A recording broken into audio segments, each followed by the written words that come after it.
Good morning, everyone.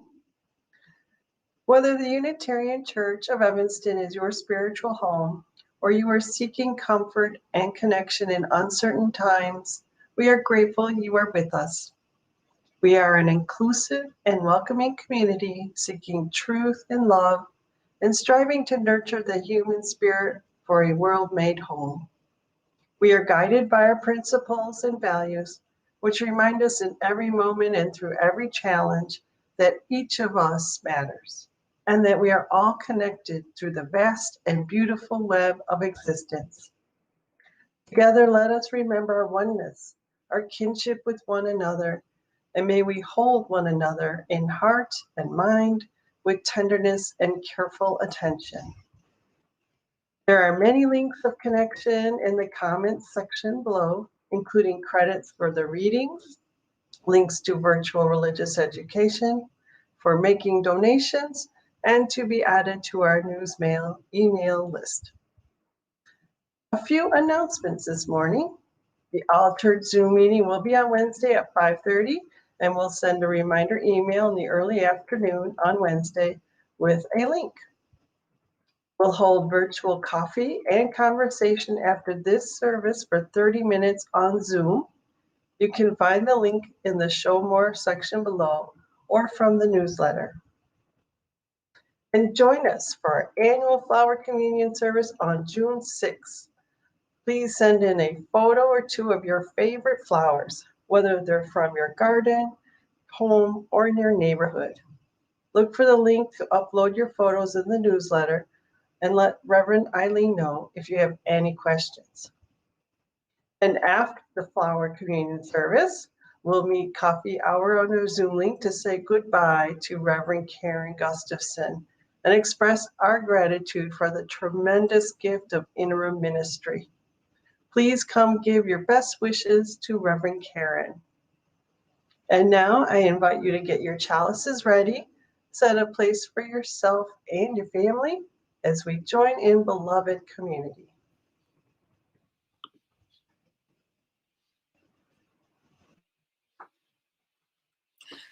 We gather for worship on this Sunday morning of Memorial Day weekend after a full year of hardship. To start our service, we will light 5 candles as we go through a short ritual to name and honor the deceased. When I invite you to speak names out loud, please do so as you are comfortable. I invite you to center yourself, breathing in and out, and becoming aware of your surroundings. Now I invite you to center yourself within our community, breathing in and out, and becoming aware of everyone else watching this virtual service. Breathing in, I invite you to think of those you know and know of who have died this past year in the service of a branch of the military.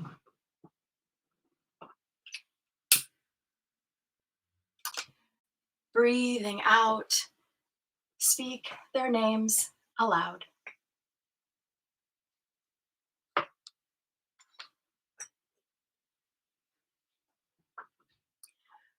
Breathing in, I invite you to think of those you know or know of who have died this past year from COVID-19.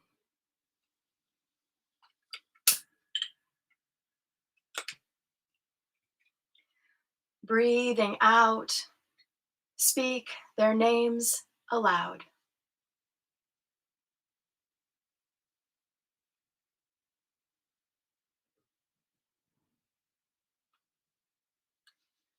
Breathing in,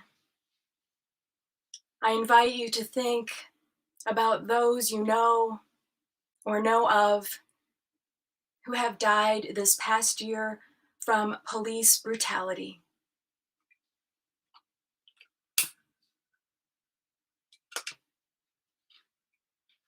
Breathing out, speak their names aloud.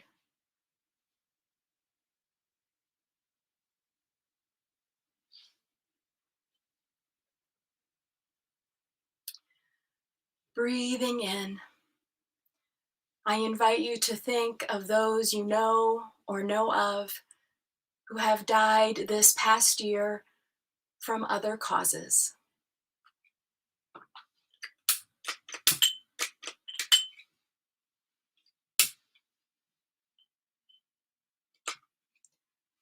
Breathing out, speak their names aloud.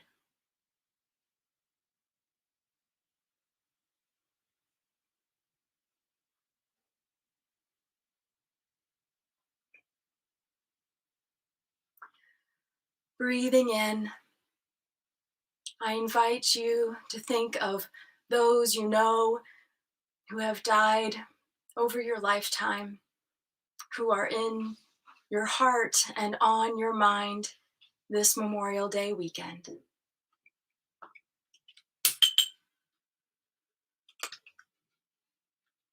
Breathing out, we speak their names aloud.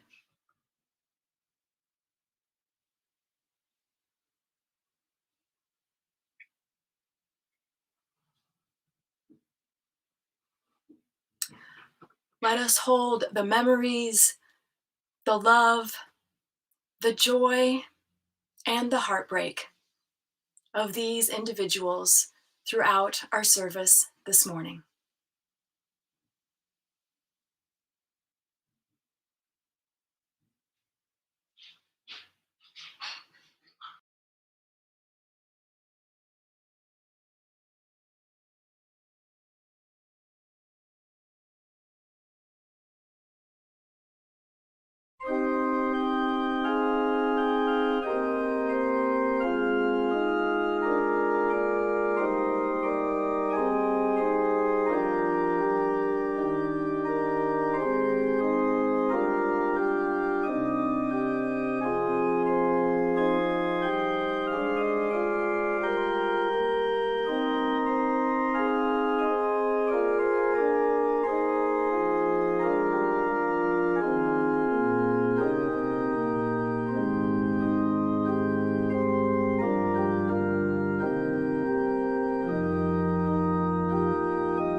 We light this chalice in northern Illinois on the traditional homelands of the Council of the Three Fires, the Odawa, Ojibwe, and Potawatomi nations.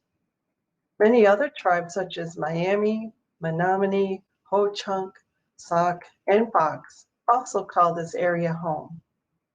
We name these in honor and respect for the land, all the animals and plants that have lived on and through the land, and all the people who have been and remain a part of the earth.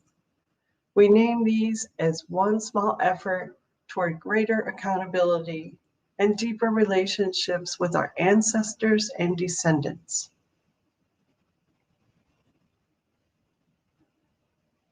Our chalice lighting reading are words by Reverend Gary Kowalski, who is a retired white UU minister who is spending his retirement as a volunteer firefighter and emergency medical responder in Santa Fe, New Mexico. As Betty Joachim, Luann Vanderpill, Celia Wilk, and Susan Talmadge, with one of our UCE women's circles, light their chalices, please join in saying the words on your screen. With face to face our challenges, with love that casts out fear, with hope to trust tomorrow, we accept this day as the gift it is, a reason for rejoicing.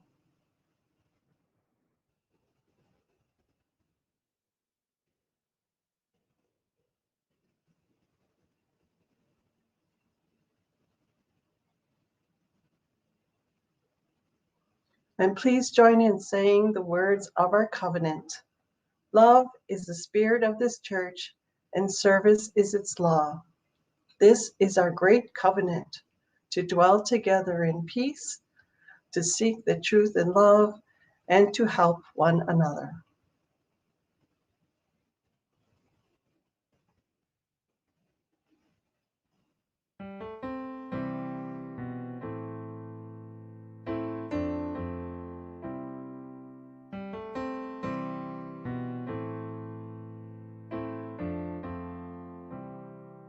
When I breathe in, I'll breathe in peace. When I breathe out, I'll breathe out love. When I breathe in, I'll breathe in peace. When I breathe out, I'll breathe out love. When I breathe in, I'll breathe in peace. When I breathe out, I'll breathe out love. When I breathe in, I'll breathe in peace. When I breathe out, I'll breathe out love. When I breathe in, I'll breathe in peace. When I breathe out, I'll breathe out love. When I breathe in, I'll breathe in peace. When I breathe out, I'll breathe out love.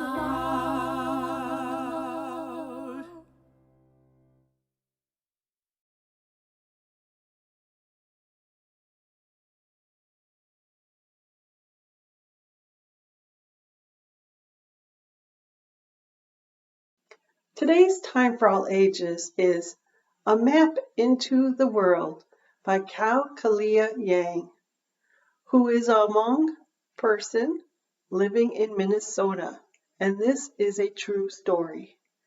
Illustrated by Xiao Kim.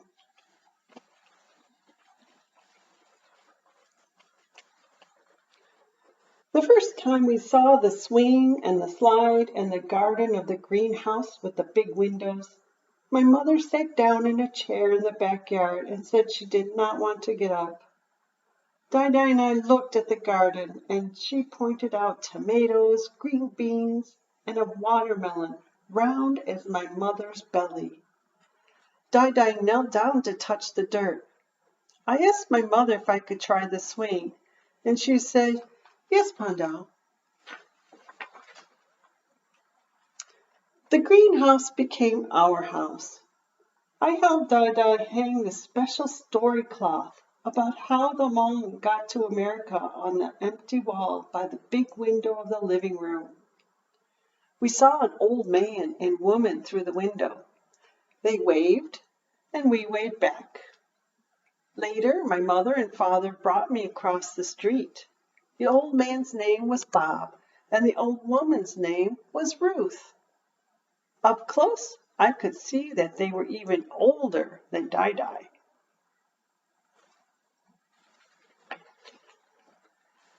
Dinah and I were in the garden picking tomatoes and beans and checking on the watermelon when my parents brought my baby brothers home from the hospital. I ran to the gate. The boys were smaller than my baby dolls, but cuter than any doll, with their fuzzy heads and red lips and round brown eyes.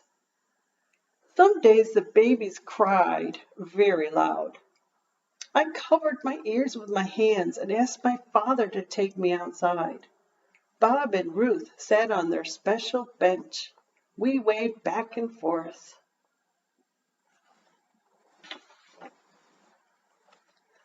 The leaves of the 2 ginkgo trees by Bob and Ruth's house turned yellow like apricots. One day, a brisk wind blew and the fan-shaped leaves came flying down. They covered the grass and the street and the dark mouth of the drain. Bob raked while Ruth sat and watched.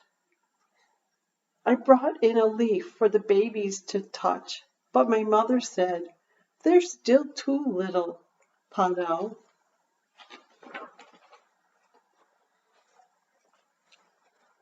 The snow made the world quiet around us. We stopped seeing Bob and Ruth outside. The snowflakes fell on the driveway and glimmered in the gray light. I made a ball of snow for my brothers, but it melted before they woke up from their nap. At night, I looked out our big window at Bob and Ruth's house to see their light shining across the dark street. Sometimes I saw a shape of a person looking back at me. I waved, but the shadow person never waved back.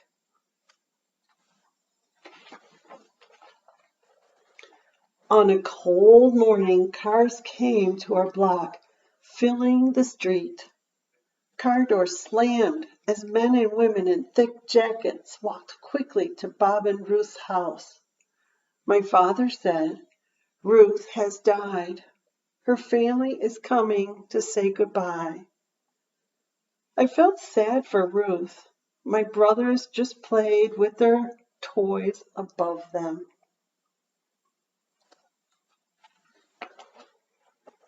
The cars kept coming and going the next day and the next. I swayed back and forth on my toes by the big window. I tried to lift one of my brothers so the people could see how cute he was, but he cried, and my mother said, "You're still too little to carry him, Pano." After the Hmong New Year, my baby brothers learned how to sit on their own, and we all sat looking out the window together. I clapped for them when a plane flew across the high skies. They laughed every time. The house across the street looked empty. The ginkgo trees reached for the sky with their thin fingers. When the snow started melting, I could not wait to return to the swing and the slide in the garden. My baby brothers crawled all over the floor, underneath the table and the chairs. They were like puppies, their tongues licking everything. I found the first worm of spring on the sidewalk and named her Annette. I wanted to bring her inside so my brothers could watch her wiggle, but my mother said, "I don't think so, Pano."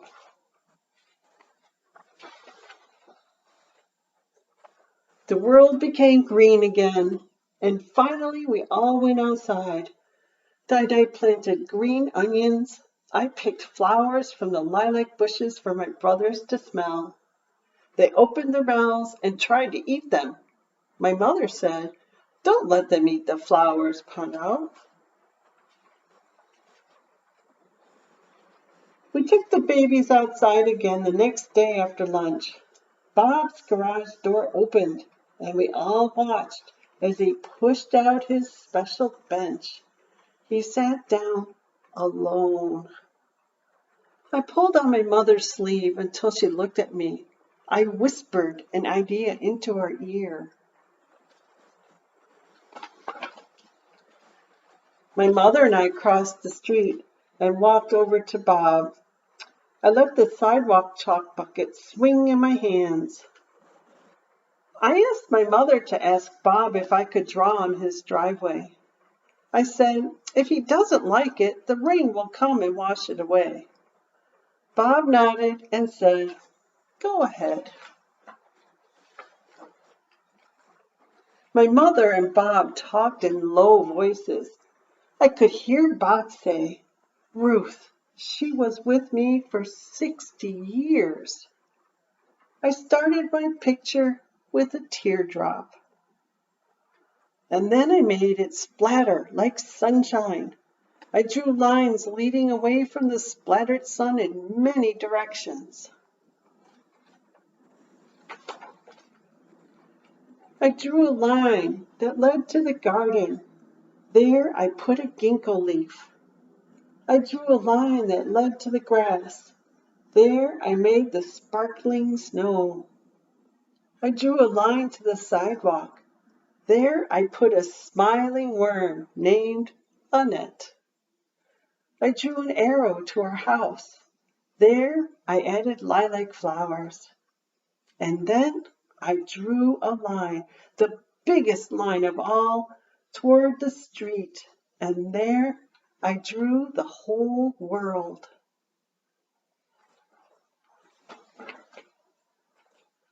When I was done, I walked quietly to my mother and to Bob.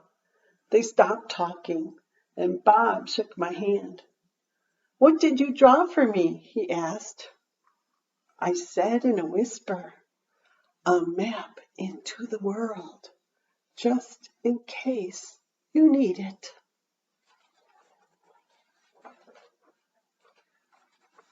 Bob said, I think I might.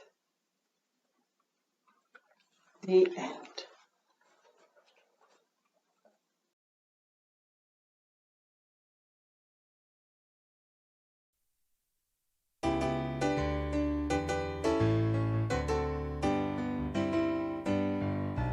This little light of mine, I'm gonna let it shine. This little light of mine, I'm gonna let it shine.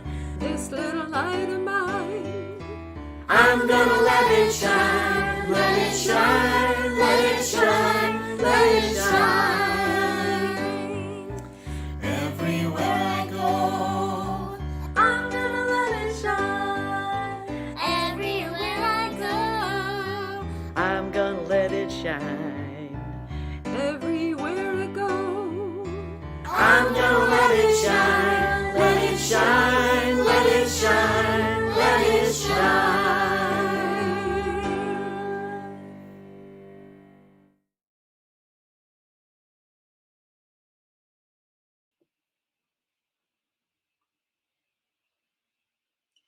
You may submit joys and sorrows through the Google form found on the homepage of our website.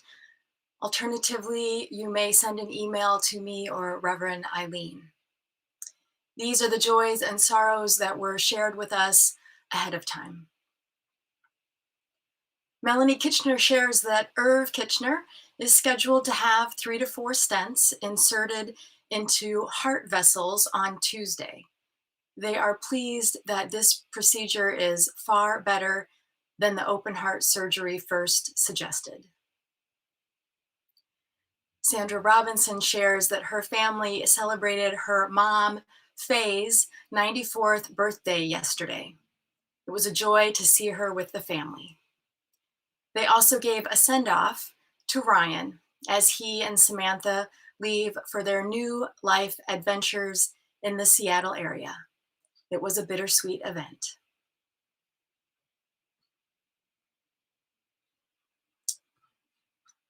Janet Lipner shares her sadness at losing a family member and 2 friends in less than a week to causes unrelated to COVID. Janelle Britton shares that the love of her life, her husband, Michael Wynn, passed last Tuesday. Janelle and Michael were married 4 years ago at UCE by Reverend Brett Lorty. Michael was the joy of her life for 4 years and a best friend for 30.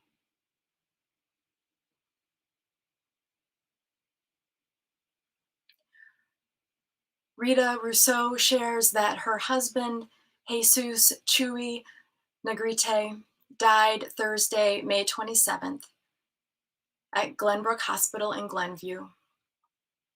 Chewy was a nationally known folk singer, specializing in Mexican and Mexican-American folk music, in particular, the corrido form of running verse ballads.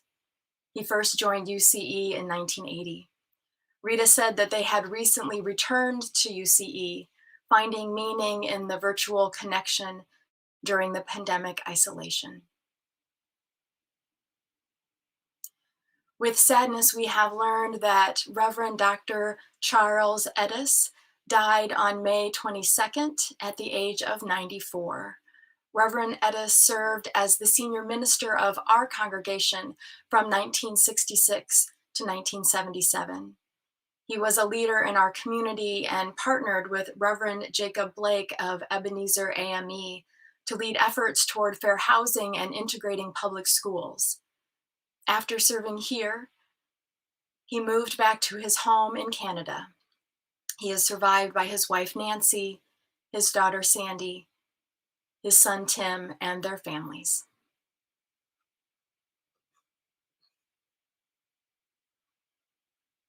Our hearts are with the families of the individuals killed on Wednesday in a mass shooting in San Jose, California, and with the individuals killed and injured this morning in a mass shooting in Miami, Florida.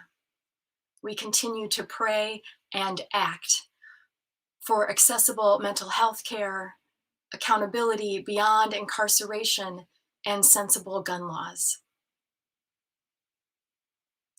Mary Dudek shares, in memory of those who have died or suffered from injustice this past year, our congregation met the moment by adopting the 8th principle. It's one more step toward the healing and transformation that needs to take place in this country. Our collective gratitude to the 8th principle team for their dedicated work. We know that these are not the only joys and sorrows that are on our hearts. Let's take a moment of quiet now to read to ourselves the joys and sorrows that have been added to the chat.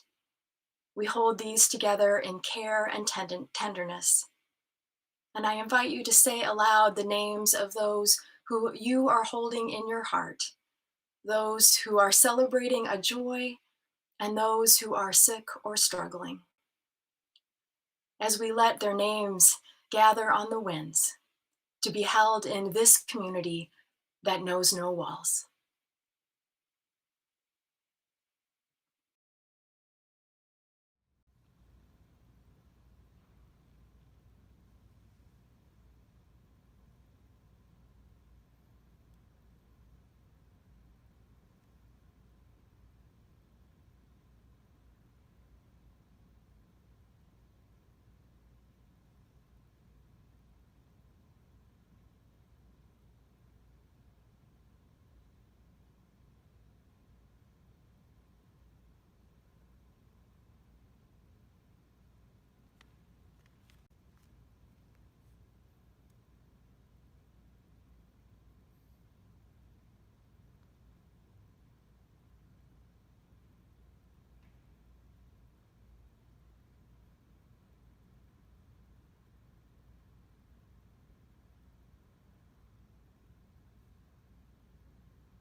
Together, we expand our celebrations and lessen the burden of our grief.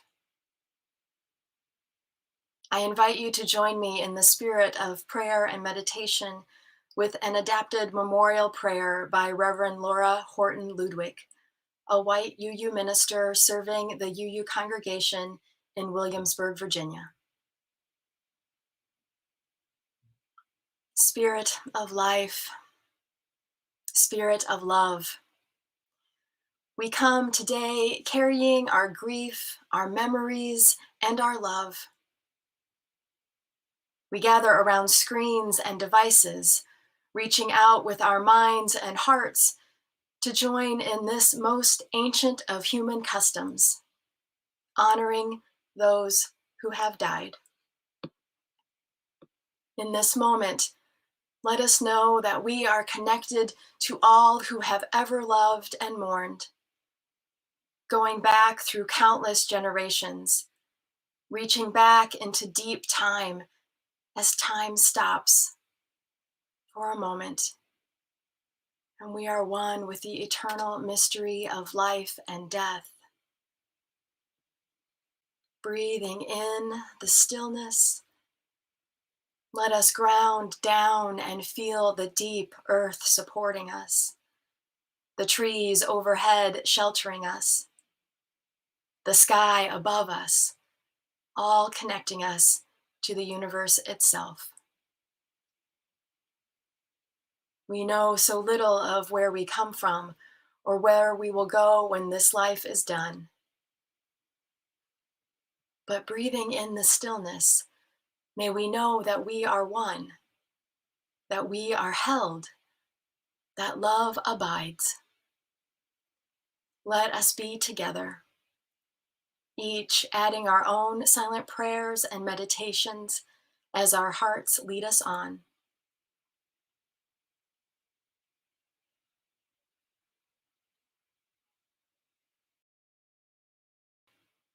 Amen. Blessed be.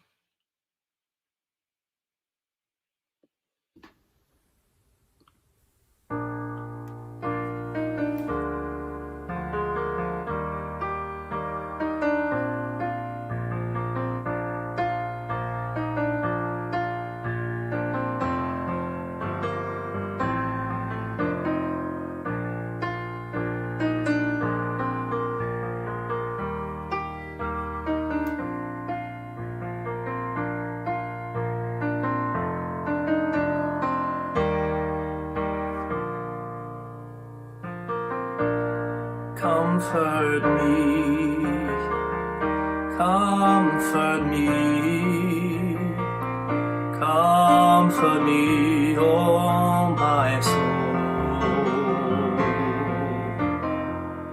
Comfort me, comfort me, comfort me, oh my soul. Sing with me,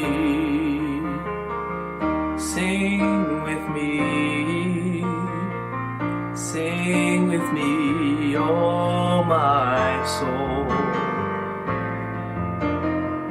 Sing with me, sing with me, sing with me, oh my soul.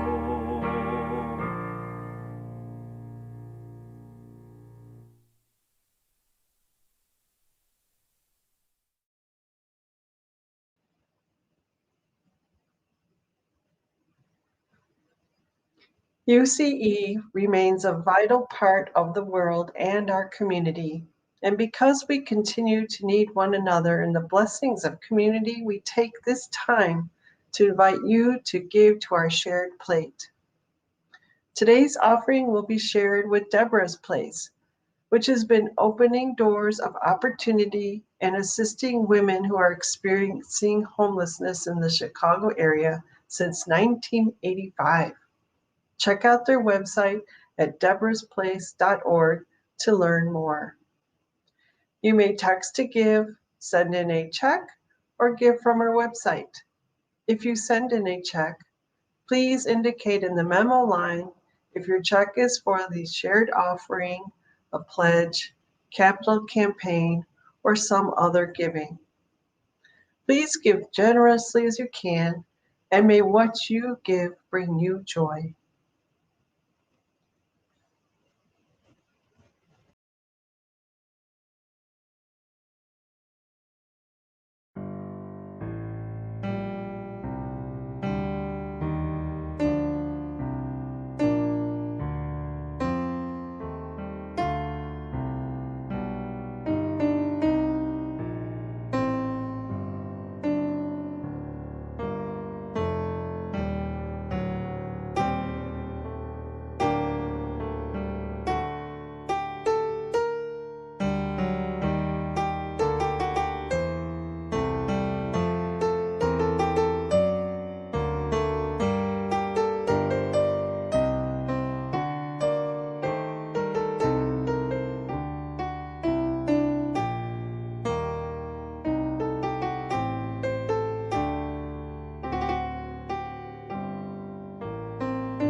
Our reading this morning is by Asma Raymond, a woman of color who is a licensed professional counselor and a certified grief recovery specialist.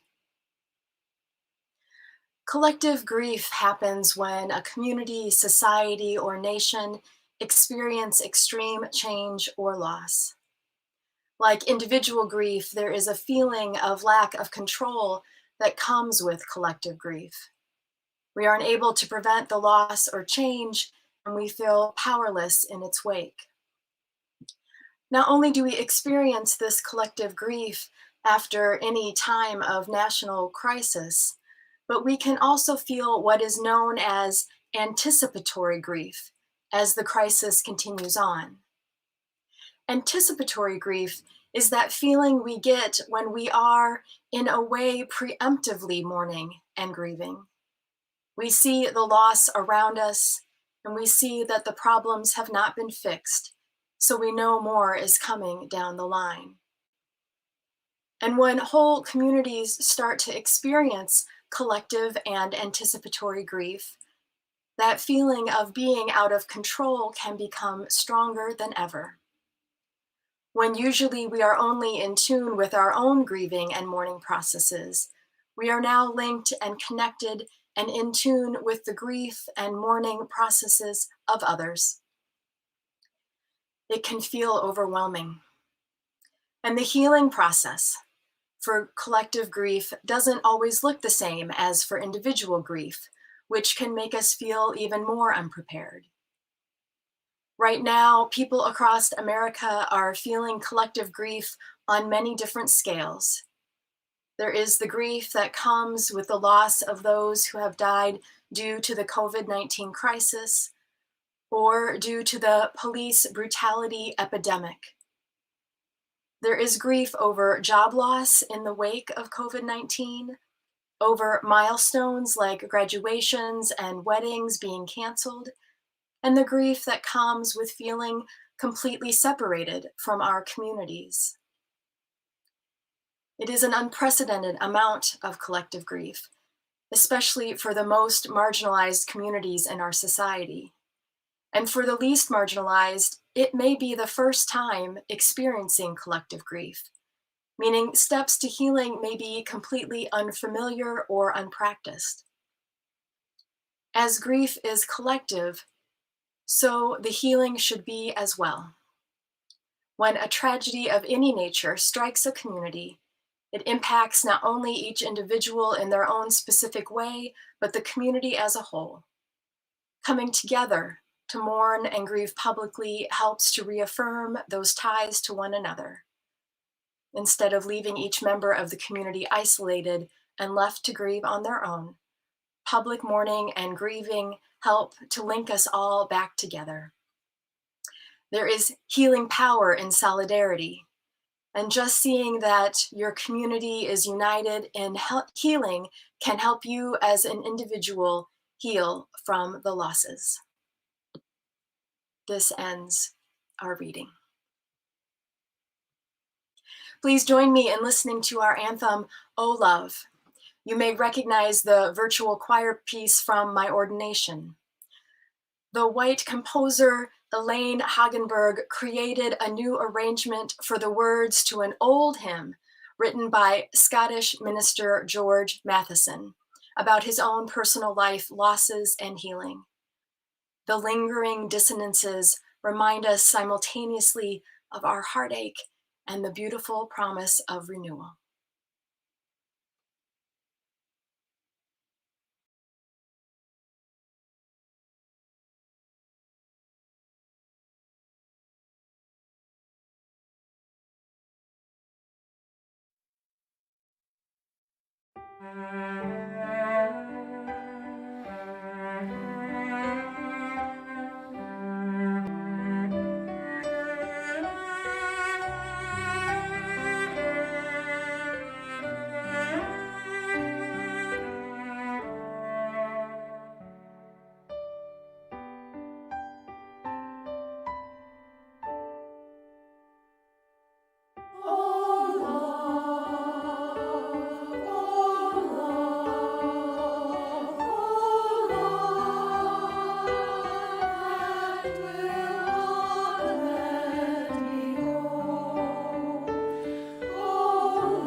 It is Memorial Day weekend, a time in the United States when we gather with friends and family to celebrate the lives of those no longer living.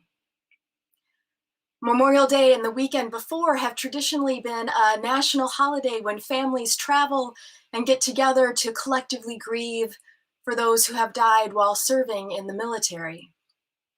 It was originally called Decoration Day because families would go to the cemetery to place flowers at the graveside of those who had served. Memorial Day weekend has expanded over the years to be a time when we memorialize all friends and family who have died.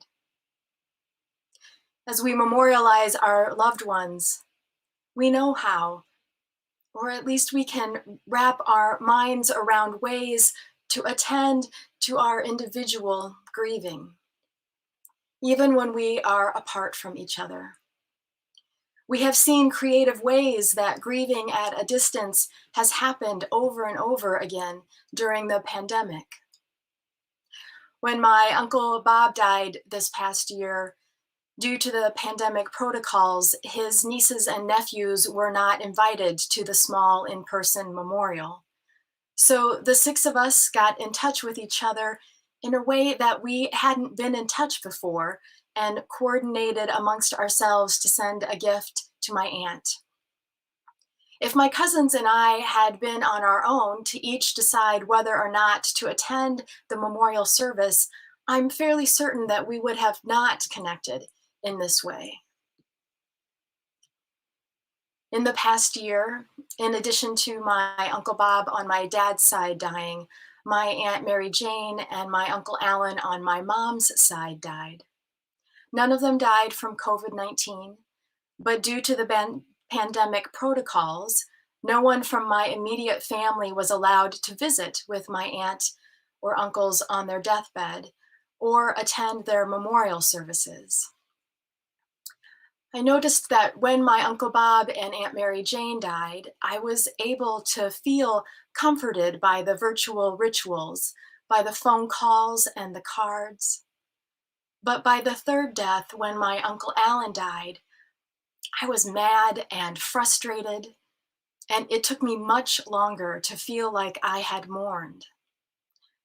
So when I hear the term collective grief, I think not only of collective as in all of us grieving simultaneously over the same or similar massive losses of life. I also think about it as collecting one grief upon another without enough recognizable ritual to process it all. As we come back together in person, we need to address and acknowledge that we haven't processed it all. Much of that processing and healing will take place privately in intimate in-person conversations with friends and family that we are now able to see. But we will also need to create ways to remember and commemorate our losses within our larger communities. Ed Prideaux writes for the BBC that the last global pandemic, the 1918 flu, has been so sequestered in national memories that commentators have called it the forgotten flu. At least 50 million people succumbed to the virus worldwide, but on the surface it would seem to have made no dent on the public face of our social tissues. Remembering and making meaning of pandemic trauma is difficult because compared with other kinds of mass trauma, disease deaths simply aren't as tellable. What immediate story comes to mind? What does a pandemic death evoke in people's minds? What is the narrative? Prideaux suggests that however hard it may be to implement, not commemorating is a decision in itself. From the outset, it makes forgetting, with its attendant risks to individual mental health and social cohesion, more likely. I would like to add to Prideaux's pandemic trauma the other losses we've experienced, the death of loved ones from other causes, the loss of traditional life passage rituals like graduation or retirement, and the loss of daily routine. In the days ahead, when our community is regularly gathering in person again, we will figure out ways to celebrate those no longer with us and ways to acknowledge our other losses. This Memorial Day, we are attending not only to our individual grief and collective grief, but to our anticipatory grief. David Kessler, an expert on grief and co-author of On Grief and Grieving, reminds us that grief is not a one-dimensional feeling, but has many facets.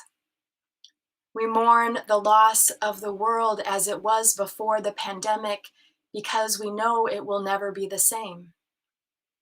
We've lost our collective sense of normalcy and can be filled with uncertainty about things such as when and how we will rekindle our connections. Kessler categorizes this overwhelming sense of uncertainty as anticipatory grief. He describes it as typically centering around death. It is grief that we feel when someone gets a grave diagnosis, or when we remind ourselves that we'll likely have to live through losing a parent.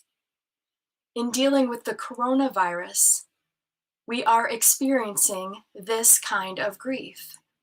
And it is confusing because he explains our primitive mind knows something bad is happening but cannot necessarily see it, which is breaking our overall sense of safety. For humanity, because of how interconnected our world has become with the internet and growing accessibility of international travel, this is the first time we're collectively facing this loss of safety. As we start to be in person more and more often, the uncertainty of what our future looks like is the basis of this anticipatory grief. As we see more and more of our friends and loved ones in person, and as our faith community starts to gather in person again, we will have to negotiate many things, and our anticipatory grief, which can feel nebulous and overwhelming, will be in the mix. So how do we as a community address our anticipatory grief, address dealing with the uncertainty of re-emerging from isolation? First and foremost, we will do it together. We are a community, and we will do it together. I'm going to share some suggestions from Ozma Raymond, the author of our reading, about dealing with anticipatory grief and what she calls coping with the stress of life post-lockdown. She reminds us that none of us knows how to navigate this because it's unprecedented. Like our story for all ages, we have a tenuous chalk map pointing us back into the world. It is a creative, imperfect map that is a guide to our healing. It will be washed away more than once with new information, and we will have to draw it again, and it will be different each time. So let's start our map of healing and returning to an in-person world with what we can do for ourselves. Raymond suggests that you decide ahead of time what your boundaries are. Everyone reacts to things differently. Some people will be more comfortable in person in large groups, or with eating together, or with any number of things. Take some time to think really carefully about what you are comfortable with. Because if you've settled on clear boundaries that are comfortable for you, it will be easier to articulate them to others. Also, be open to your boundaries shifting one way or the other as you have more and more in-person experiences. Next, take your time and take tender care of yourself. Just because life is going back to being in person doesn't mean we have to get back to everything all at once. It has been over a year of isolating ourselves to keep each other healthy. So now it will take time to emerge from our isolation. We will need to be gentle with ourselves and try not to judge how we are reacting. And in the same vein, we will need to be gentle with others to find our patience and try not to judge them for how they are reacting. And then there are things that we will need to do together. The most important thing being that we have to talk with each other. Anxiety thrives in silence. So let's talk before we get together, while we're in person, and afterwards. Ask yourself and each other who is comfortable without masks and who prefers to still be wearing masks. Who is yearning for a hug and who still wants to bump elbows. Who is comfortable eating together and under what circumstances of physical distancing. If you are meeting at UCE, you will need to have these conversations within the context of the reopening guidelines and the parameters that have been set forth. Those guidelines are online on our website. There will be no right answers. It is about how we are feeling and managing our anxieties. It is about how we are being in relationship with each other. As we negotiate all of this, Raymond invites us to reward ourselves with something we have been looking forward to. What are things that you want to be doing again in your personal life? What are you looking forward to happening at UCE? My list started with hugging my mom 2 weeks after my second vaccine shot, and my list has grown to include hosting an in-person chalk labyrinth walk in the UCE parking lot at one of the July events the Faith Formation Force is planning. This Memorial Day weekend, let's commit to remembering those who have died. Let's celebrate their lives and speak their names out loud. Let's honor the creative and new ways that we were able to mourn with our friends and family this past year. On the uncertain road ahead, let's ground our faith community in our shared memories of what we have lost. Let's be in relationship to address our anxieties. And let's draw upon our love and our compassion to engage in shared healing as we acknowledge and address our pandemic grief. Please join me in listening to our musical reflection, We Rise Again, which was written by Canadian composer Leon Dubinsky as an anthem of resilience and hope for the future during a time of uncertainty in the coal mining island community where he lived in Nova Scotia. The arrangement we will hear is by Stephen Smith.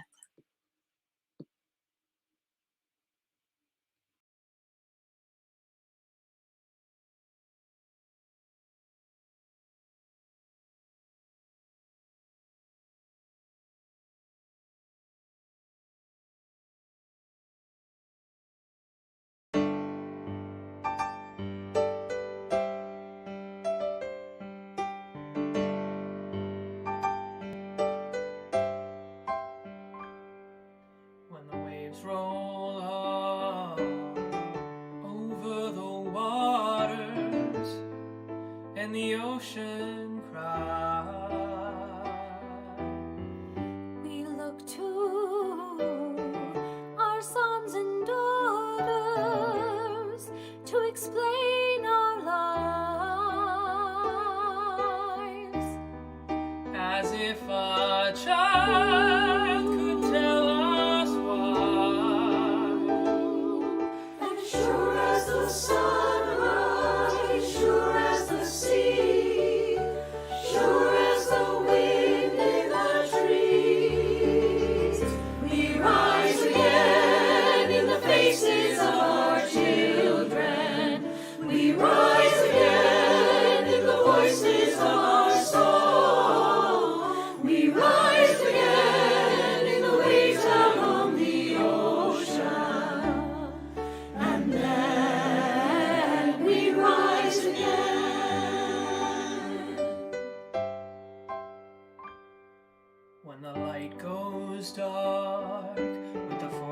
voices of creation across a stormy sky. We look to regeneration to explain our lives.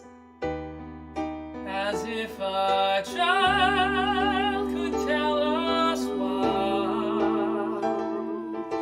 Sure as the sunrise, sure as the sea, sure as the wind in the trees, we rise again in the faces of our children. We rise again in the voices of our soul. We rise again in the waves out on the ocean. And then we rise again. We rise again. Rise again. Faces of our children. We rise again. We rise the voices of our soul. We rise again. We rise again out on the ocean. And then we rise again. We rise again. We rise the faces of our children. We rise again. We rise the voices of our soul. We rise again. We rise the wind out on the ocean. And then we rise again. And then we rise again.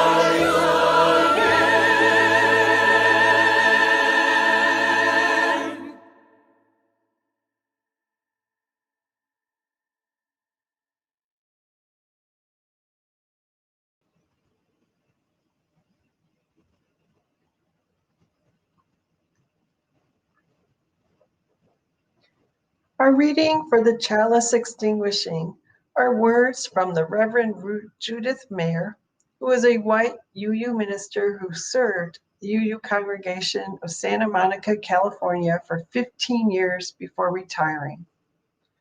As Betty, Luann, Celia, and Susan extinguish their chalices, please join in saying the words printed on your screen.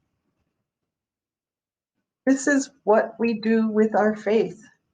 Live in this world knowing that we will lose each other, loving despite the hard bargain it demands of us, doing what we can so that truth may be safely lived, measuring our faith by the differences we have made, building up faith communities to continue after we are gone.